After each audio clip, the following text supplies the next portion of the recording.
Anarcho-Communism. Actually, I gotta put it below this, because there are some forms of anarcho-communism that are non-Marxian, and I believe that, like, there's a very real risk that you fast-track the pipeline to fascism if you go, like, if you reject the material analysis, like, framework of analysis that Marx used in his stuff, you know? And of course, we use the term Marxian. We use Marxian analysis, whatever. When I say that, just think material analysis, because it's like the bar was really low. Nobody was really doing that at the time that Marx undertook this massive, you know, socioeconomic analysis project and stuff like that. And then a lot of people started doing it more, like academics started doing it more because of the proliferation of education, etc., etc. We just call it Marxism because he's like the most famous guy to have done it, like, really early on in the sort of post-liberal revolution, like, academic space, right? And this is me speaking as an academic. Like, some of these guys are like spiritualists and pagans and stuff, and I think that, like, there's a bit of reactionism that comes with a religiously motivated framework that's not great.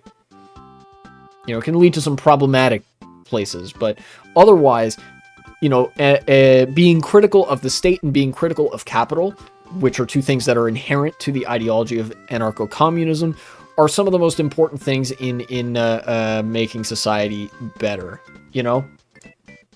Even if they're a little confused, they've got the spirit more than just about anybody else on this list. Does that make sense? You know, the state is, you know, bad, or rather, I am critical of the state because it enacts great violence. I am critical of capital because they enact great violence and suffering, etc., etc. Good things are good, bad things are bad. The state and capital are pretty bad usually, I think, because they do a lot of bad things, and that's bad.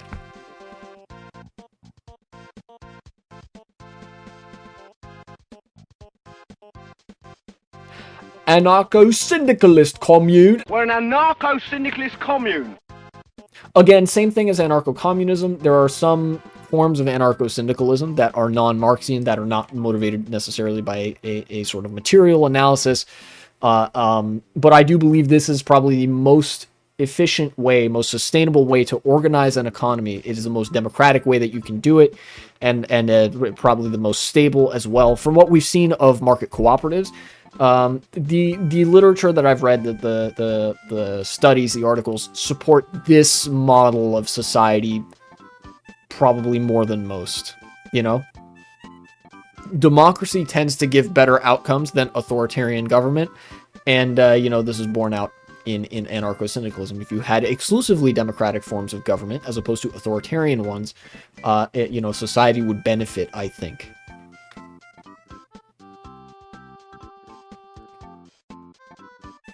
Hello, Editing Y2K here. This is just one part of a multi-part series of me ranking all the ideologies that I know enough about to comment on.